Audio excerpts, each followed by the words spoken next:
right, so we made it here to Tampa, Florida. Came all the way up, went through Hurricane Helene yesterday. Had a shoot with Surroundings Group, couldn't make it, but glad that we could still come. I have 2 watches for John. It's his first 2 pieces. He's got a Daytona and he's got a Sermon. John, it looks like you have a Apple Watch on here, so this is going to be a massive upgrade. So I guess just let us know what got you into watches, what made you just suddenly purchase 2 watches within 48 hours. Well, you got me to purchase 2 watches within 48 hours first off. Sales. Sales to commemorate the success we've had up to this point in my career, which I'm fortunate to have, and you know, to ignite the next chapter in my life and commemorate that with 2 beautiful timepieces, pieces of horology, and buy it from the boy. Couldn't have said better. Hey. All right, so I've known John for 8 years. He was in my fraternity, actually. I think that you were the first from ZBT, at least from our pledge class, to be getting a watch. So that flexing itself, I guess. Yeah, let's go. Let's see what we got here today. So, what do we got, baby? Here we are. 2024, brand new, unworn Sermon, reference 126610LV. It's got the MK2 bezel, which mimics the old school Kermit bezel, so it's a little bit of a lighter green. Honestly, a great daily.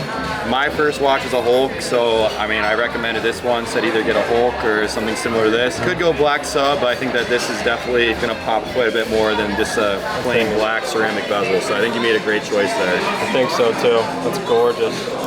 That bezel pops against that black. Yup. Nice. So you got that, then he really had to up it. I was just showing him different stuff that you can get from us, gave him some really nice prices, and we agreed to a deal on this one rather quickly. So this is a 116520 white dial Daytona. What makes this one special is that it is the APH, and for those of you that don't know, the APH is significant to collectors because on the dial where it's written out chronograph, the APH at the very end has a little space to it. It's like a little factory mistake, but some collectors find that better than just a normal white dial Daytona. So I think that this will definitely have some upside in the future because there's not a ton of these out there. Beautiful. Yep. There's stainless steel, stainless bezel. Put one for the other wrist, baby. Yep. One for each wrist. Awesome. Oh, wait. Timepieces. We're not done. We're not done. So, while we're on the topic of watches, I said, okay, if you really wanted to up it, I brought this one. This is a 228206 Platinum Motif, just based off of the 2 watches he got. Great daily, great collector's piece. This one is gonna be like your special occasion, like if you're going out to like a special function. Not necessarily a daily, it could be, but definitely more dressy watch. So I thought that this complemented the other 2 perfectly. So this one, like I said, is platinum. It's got some weight to it, that's for sure. Gosh. Yeah. It's like 5 times the weight of that Daytona. So this watch was trading once around 120,000 not too long ago. Then they had obviously the market coming down, and then they have the new reference with the fluted bezel. A lot of people actually prefer the smooth bezel though, especially for the price point. So if you wanted one with the fluted, you're gonna be looking around 80 to 85, depending on if it was Roman or Piguet. This one, for you today, I can give you a buddy price of $54,000 if you want to add to your collection. $54,000? 2021, new as you can see. I don't have the box here, but with the platinum watches, you get it in a large XL box. Full, complete set? Yeah, the box is like 3 times the size of this. 54, complete set. What year is this? 2021. 2021, 54. I could meet you. 54, you want 49? 49. We'll be losing money at that point. I'm fine to lose a couple bucks just to make you happy, but not that much. Why don't we meet in the middle? I can come down to like 52.5. 2.5? Yeah. 52. 52? It's a crazy price. 52, baby. I got 3 watches from you. For those of you watching, I can't guarantee this deal all the time. Very special occasion for you since it's your first 2 watches and then you're really gonna top it off. You're looking at close to 100K that you just spent. Rule of thumb, buy more than 2 watches from G&G, you get a discount. 52, 52. All right, that's all. That's all, baby. All right, buddy. All right, congrats. Glad I could make it up here, present it to you. That's gorgeous, bro. Congrats. Thank you. All right, guys, so we have an unboxing here. It's Friday, end of the month. A few big pieces came in. We always know it's a big piece when it needs the armored service, and then we have another one for a client here. So it's an exciting unboxing. I think these 3 pieces we haven't had at G&G, or at least one of them we haven't had in a while. Let's put it that way. Those 3 pieces. One of them is definitely one of my favorite pieces. You already know what it is. I do know what one of them is. We got here, we have an RM. 2 RMs. 2 RMs. Dun, dun, dun. Big boy. Lake's favorite watch. Is it your favorite watch? We just, no, it's not. We just placed a bet, full disclosure.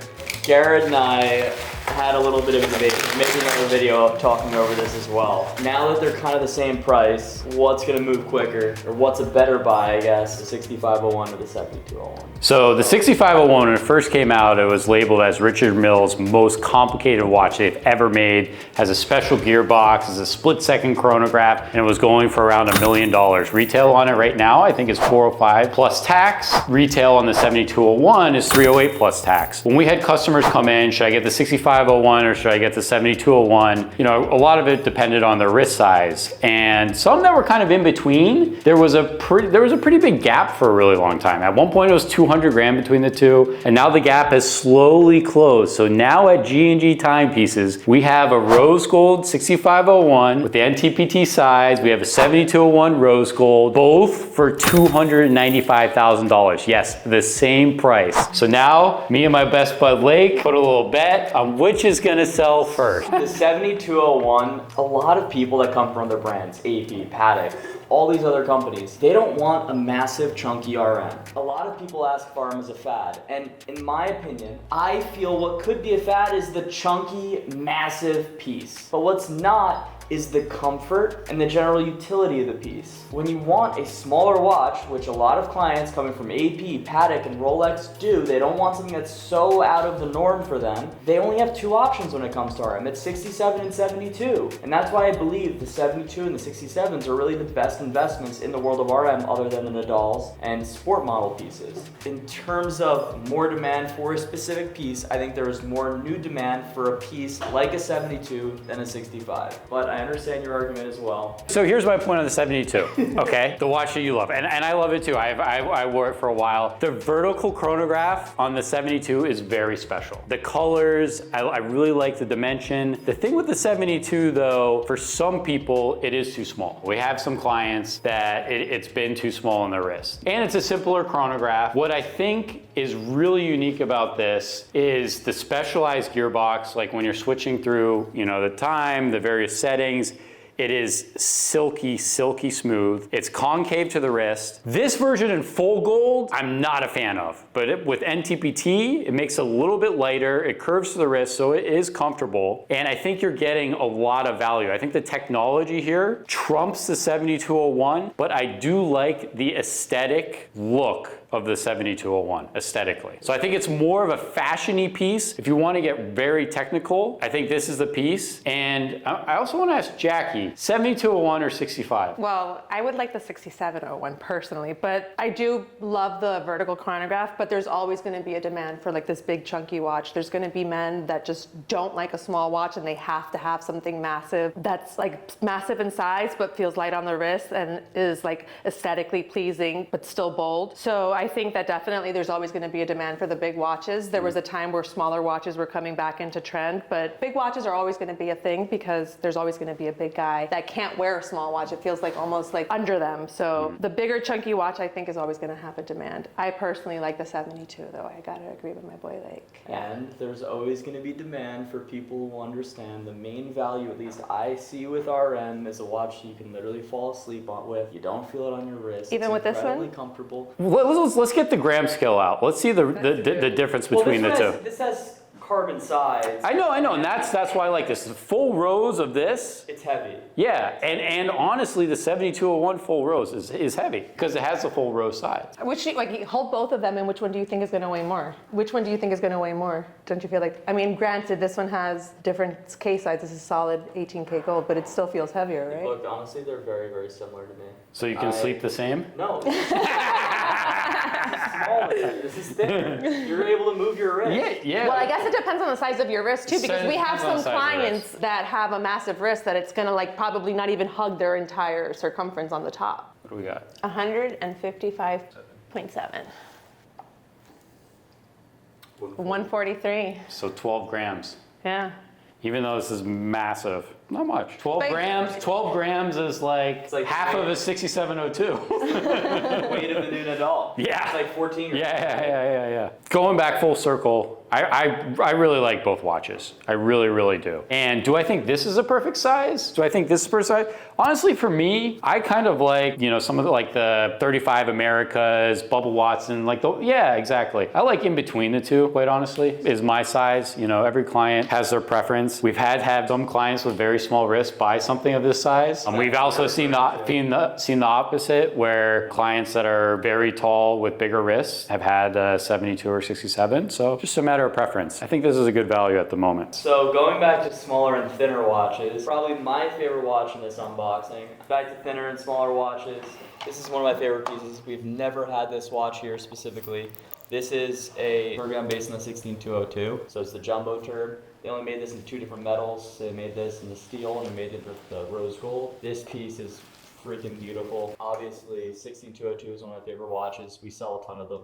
It fits the wrist incredibly well. 39 millimeter is my favorite size for AP. Having this tourbillon on this watch just makes a watch that my only complaint would be it being a bit too basic, incredibly beautiful to look at. This watch also trades under retail. Yeah, it's crazy. Kind of crazy. It really is. This watch did trade over retail for a long period of time. And when Garrett told me our cost on this coming in, I was shocked, honestly. I remember not too long ago, even like 6 months ago, quoting a client on one, and there was a massive delta from what we had to quote and where we have this now. So this is a piece I definitely think will go up. It's a gorgeous piece. I mean, the way that's the right word. It's absolutely gorgeous. Look at the silver lining right and there. I think there's a lot of turbs that AP makes that are louder, and this kind of fits to some of our clientele that like a quieter watch. Yet it's with the tourbillon, it still works for them. This is like the perfect fit, and it's just such a classy watch with the tourbillon. Very classy. What are your thoughts, Jackie? I think that this is my favorite bracelet, which I've said before. I love the size of it, and I do like the subtlety of the look, the aesthetic look of it. It's very pleasing to the eye. It's not loud. Like we do have the other tourbillon rose gold with the blue dial, and even that blue dial has got like an ombre fumé to it, which is a lot louder. So I think this is like really understated, but still very, very beautiful. The tourbillon movement is obviously one of the highest grade movements that you can have in a watch, and it says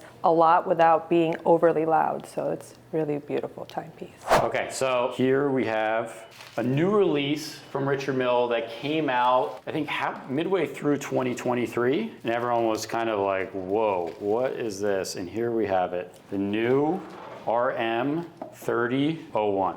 Would you compare these two at all in size? No, the 30 is a little smaller. The 30 is sure. definitely smaller. Yeah. But would you say like the client that would wear this would wear this, or vice versa? I think you're kind of like going down the ladder here, right? I don't think it's like a big enough difference where someone who could wear this couldn't wear this, or vice versa.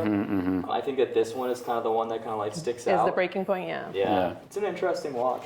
So when they came out with it, immediately everyone like off the blocks was, it looks a lot better than the RM30. And it is cool. I think the skeletonization is really cool. But I think why we haven't seen as many in the secondary market is the retail is very high. The price difference between the 30 and this is ridiculous. I mean, I can understand justifying paying more for a 72 or more for a 65. The price on this piece, when you do compare it to an RM30, it's pretty much almost double. That's a massive difference for a piece that's seen as like a very like direct replacement. Yeah, and it's came down now under retail, so it's getting there. I think it's high. I think it goes for about 70,000 under retail. It's tough. It's tough to still justify the premium. Now, looking at it in person, I do think that there's a level of depth to the dial that the 30 doesn't have.